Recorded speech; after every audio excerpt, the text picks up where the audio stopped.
is Maggie, and if you're new to the channel, I'm working on two projects. My front burner project is a thesis novel, and my back burner project is the novel that was going to be my thesis novel had I made the deadline work, but I didn't. So, my thesis novel is something I'd already been working on, and now we're outlining it because I pantsed it last year. So I've been told by many of my peers in my MFA that my thesis novel, under the name Project 19, is exhibiting some elements of a romance, which is not what it was meant to be, but it's what it turned into. So now I have to, aside from Save the Cat, I have to outline it using Romance the Beat. So I'm going to be listening to Romance the Beat on my speaker because I have it on Audible, and I'm going to be trying to beat out that outline today. So come along with me if that sounds interesting. Alexa, play Romancing the Beat on Audible. Starting Romancing the Beat. Story structure for romance novel by Glenn Hayes from Audible.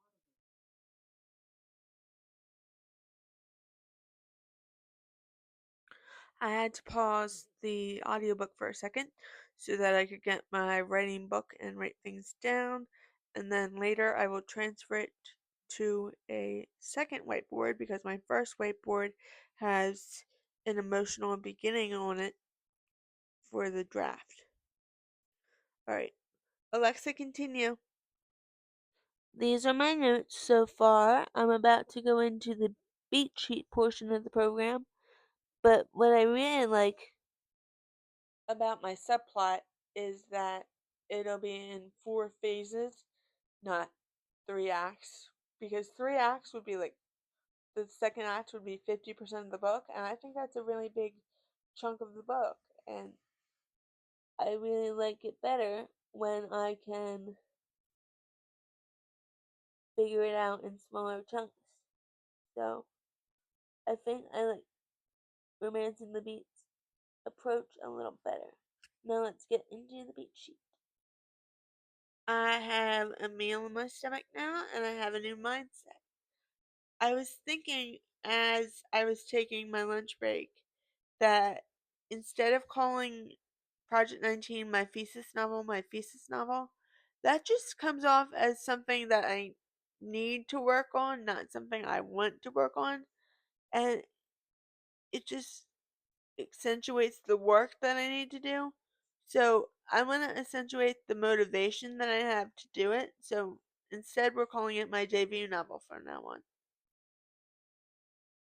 But plotting romance arcs for somebody who's never written romance before, I have written before, I just haven't published, but none of them have been romances. And it's harder than I thought.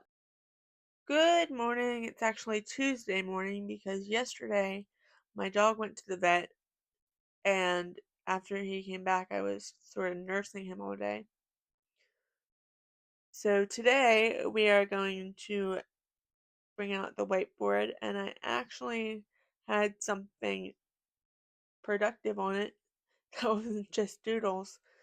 The other day, Mom showed me a podcast about like strong beginnings, and so I wrote. Well, she wrote down. You can tell it's her handwriting because my handwriting is chicken scratch. She wrote down the 4 parts of a good beginning. Let me show you. It's easier to show you than explain. So, the first one is an irreversible decision. I think I already have that when the brothers get on the boat to America. And my main character is the older brother, the older of the two. So I have irreversible decision, check. The identity at stake, they're going to America, so they have a completely new path unfurling in front of them. Is that better? I just realized I was talking and didn't have the mic in front of my mouth. The risk of their future because they've been told that it's like the American dream, but they don't know that. So I have that. The agency and choice is what I'm working on. And I've been working on the subplot of the romance still. So we're going to start with protagonist 1, my male main character. We're going to call him B, and we're going to see if he can go through those 4 main choices. I debated using index cards for this, but I think the whiteboard is a larger surface area and I can see the writing on it better. My writing will still be chicken scratch, but I can see it better. So let me erase all of this because I think I have it memorized, and we can start working on my main character, otherwise known as B. And this is a beat that can be found slightly differently in Romancing the Beat and in Save the Cat, but it's there. It's the setup beat. It's the first phase of the romance, and it encompasses the opening image, is what Save the Cat calls it, and then you have the slice of life for Romancing the Beat. So the opening image is when they're on the boat, and the slice of life is when they get off the boat and they go through the boat customs. So let me write that down so it doesn't go through my memory like a sieve.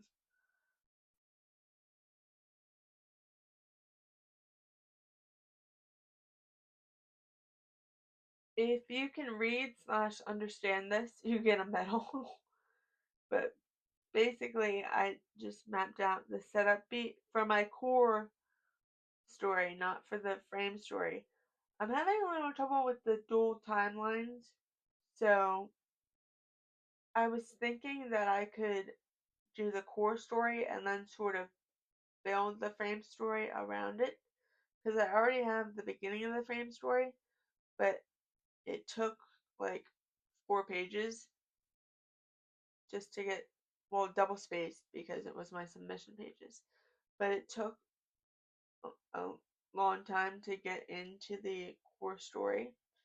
And because prologues aren't really a desirable thing in 2026, I might have to trim it a little. But basically, what it says is that B, our male main character, is on the boat with his little brother, we'll call him A, and then they go through customs, which is our slice of life that we talk about in Romancing the Beat and in the opening scene in Save the Cat. Then they have their Welcome to America moment that I talked about in another video. This is an added scene. And then they go find a place to stay. And their place to stay is with B's meet cute's family. So I think it'll be a nice little tropey, like, oh, I haven't seen you in years kind of thing. Because they knew each other back in their home country, is the way I'm writing it. They knew each other in Poland. But then our female main character's family moved, and they haven't seen each other in a while. Like a long while.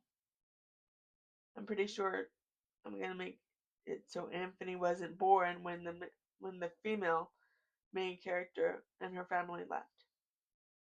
So let's put this on some. Do I have any?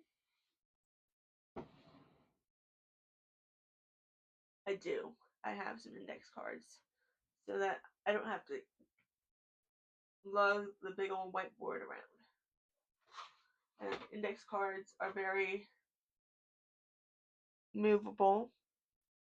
I wish they weren't white. I wish they were a different color, but aesthetics aside, they'll work. Okay, so I'm going to edit this part of the vlog. I'm editing as I go because I really want it up today. Since Cars, God love him. My dog's name is Carson. God love him, he wasn't feeling very well yesterday, so I lost a day. And so I sort of have to multitask, edit as I go, and dictate the beginning of this note card situation. Why am I moving the phone instead of my head? I'm gesticulating with the phone in my hand, which is probably why you guys are dizzy right now. I apologize. Oh gosh. Anyway, I'm gonna go edit as I go, dictate, because I'm not really comfortable with my dictating skills enough to dictate on camera yet.